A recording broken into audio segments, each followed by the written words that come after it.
കണ്ണൂർ കുപ്പത്തെ ദൃശ്യങ്ങളാണ് നമ്മൾ നേരത്തെ കണ്ട. അവിടുത്തെ നാട്ടുകാരുടെ പ്രതികരണമാണ് നമ്മൾ കേട്ടുകൊണ്ടിരുന്നത്. ദേശീയപാതയുടെ കുന്നിടിച്ച ഭാഗം വീണ്ടും വീണ്ടും ഇടിഞ്ഞു വീഴുന്ന ദുസ്ഥിതിയാണ് അവിടെ. അപകടകരമായ സാഹചര്യമാണ്.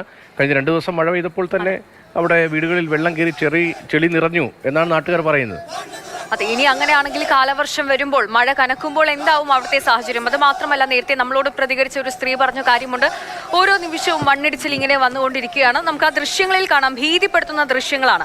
ഈ ഓരോ നിമിഷവും ഇങ്ങനെ മണ്ണിടിഞ്ഞുകൊണ്ടിരിക്കുമ്പോൾ രാത്രി വീട്ടിൽ എന്ത് സമാധാനത്തിൽ കിടന്നുറങ്ങും? കുട്ടികളെയും കൊണ്ട് എങ്ങനെ കിടന്നുറങ്ങാൻ സാധിക്കും എന്ന ചോദ്യമാണ് അവിടെ ഇരുന്ന് റോഡ് ഉപരോധിക്കുന്ന ഓരോ മനുഷ്യരും ചോദിക്കുന്ന ഒരു ചോദ്യം. അവിടത്തെ പ്രതിഷേധത്തിന്റെ തത്സമയ ദൃശ്യങ്ങളാണ് ഇപ്പോൾ പ്രേക്ഷകർ മാതൃഭൂമി ന്യൂസിലൂടെ കാണുന്നത്. ഒപ്പം നേരത്തെയുള്ള കുപ്പം ദേശീയപാതയിൽ മണ്ണിടിച്ചിലുണ്ടായതിൻ്റെ ആ സമയത്ത് അവിടെ നിന്ന് പകർത്തിയ ദൃശ്യങ്ങൾ കൂടി കാണുന്നുണ്ട്. 2 ഭാഗത്തും ഇപ്പോൾ വലിയ തോതിൽ ഗതാഗതക്കുരുക്ക് രൂക്ഷമായിട്ടുണ്ട്. ദേശീയപാതയുടെ കടന്നു പോകേണ്ട വാഹനങ്ങളൊക്കെ പലയിടത്തും ബ്ലോക്കിൽ പെട്ട് കിടക്കുകയാണ് എന്നാണ് ഫെലിക്സ് നേരത്തെ റിപ്പോർട്ട് ചെയ്തത്. അതിൽ സ്ത്രീകളും കുട്ടികളും ഉൾപ്പെടെയുള്ളവർ പങ്കെടുക്കുന്ന വലിയ പ്രതിഷേധവും അവിടെ പ്രദേശവാസികളുടെ ഭാഗത്തുനിന്നുണ്ടാകുന്നു. കഴിഞ്ഞ ദിവസം അവിടെ കുപ്പത്ത് വലിയ തോതിൽ മഴ പെയ്തിരുന്നു. വീടുകളിൽ ചെളിയും മറ്റും നിറയുന്ന സ്ഥിതി ഉണ്ടായിരുന്നു.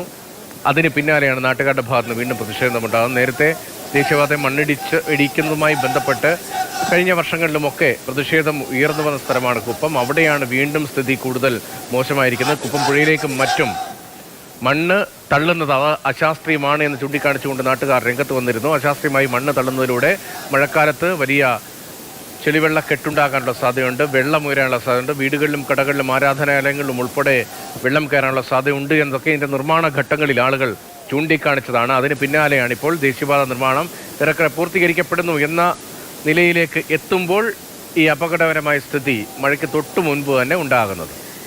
ഫെലിക്സ് അവിടെ നിന്ന് വിവരങ്ങളുമായി ചേരുന്നുണ്ട്. ഫെലിക്സ്, അവിടെ ആളുകൾ, അവിടെ പ്രതിഷേധിക്കുന്നവർ ഉന്നയിക്കുന്ന ഒരു ആവശ്യമുണ്ട്. അധികാരികൾ ഇങ്ങോട്ടേക്ക് തിരിഞ്ഞു നോക്കുന്നില്ല. RDO ഉൾപ്പെടെ സ്ഥലത്തെത്തണം എന്നൊരു ആവശ്യം അവർ ഉന്നയിക്കുന്നുണ്ട്. ആരെങ്കിലും അവിടെ എത്തുന്നതായിട്ട് എന്തെങ്കിലും വിവരം ലഭിക്കുന്നുണ്ടോ? അധികാരികൾ ആരെങ്കിലും അവിടെ എത്തിയോ?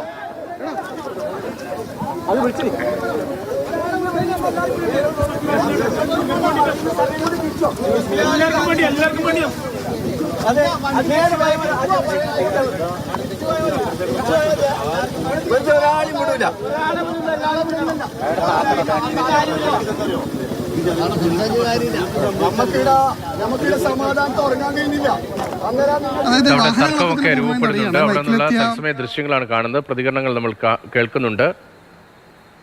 ഫെലിക്സ് പറഞ്ഞോളൂ.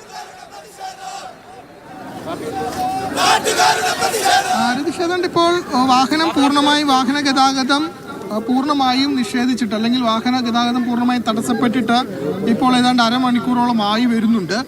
വലിയ രീതിയിൽ വാഹനങ്ങളൊന്നും തന്നെ പോകാൻ കഴിയാത്തൊരു സ്ഥിതിവിശേഷം ഉണ്ട്. അതായത് വാഹനങ്ങൾക്കൊന്നും പോകാൻ കഴിയാതെ എല്ലാ വാഹനങ്ങളും ഇവിടെ കിടക്കുകയാണ്. ഏതായാലും ഇവരുടെ ആവശ്യമുണ്ട്. ആവശ്യത്തിൽ ഇവർ പ്രധാനമായും പറയുന്നത് ഇവിടെ എത്തി പരിഹാരം ഉണ്ടാക്കണം, അല്ലെങ്കിൽ RDO അടക്കം ഇവിടെ എത്തുമെന്ന് പറഞ്ഞിരുന്നു. ഇതുവരെയും എത്തിയിട്ടില്ല. എത്രയും വേഗം ഇവിടെ എത്തണം, പ്രൊജക്ട് മാനേജർ എത്തണം, അവരോട് സംസാരിക്കണം, ഇതിനൊരു ശാശ്വത പരിഹാരം ഉണ്ടാകണം. അല്ലാത്ത പക്ഷം ഇവിടെ കൂടിയിരിക്കുന്ന സ്ത്രീകളും കുട്ടികളും അടക്കമുള്ള മനുഷ്യർ ഇവിടെ നിന്നും പിന്തിരിഞ്ഞു പോകില്ല എന്നതാണ്.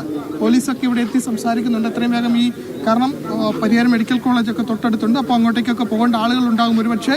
അപ്പോൾ ഈ ഗതാഗതം ഇങ്ങനെ തടസ്സപ്പെടുത്തിയിരിക്കുന്നത് അത് ഒരു വലിയ പ്രശ്നമാണ് എന്ന് പോലീസൊക്കെ ഇവരുമായി സംസാരിക്കുന്നുണ്ട്. എത്രയും വേഗം ഈ ഉപരോധം അവസാനിപ്പിക്കണമെന്ന്. പക്ഷേ അതേസമയം സ്ത്രീകളും കുട്ടികളും അടക്കമുള്ളവർ ഇപ്പോഴും ഇവിടെ ഉപരോധം നടത്തുന്നു. അവരുടെ പ്രധാനപ്പെട്ട ആവശ്യങ്ങളുണ്ട്. അതായത് ഈ ആവശ്യങ്ങളൊക്കെ തന്നെ പരിഹരിക്കണം എന്നതാണ്. ചേട്ടാ,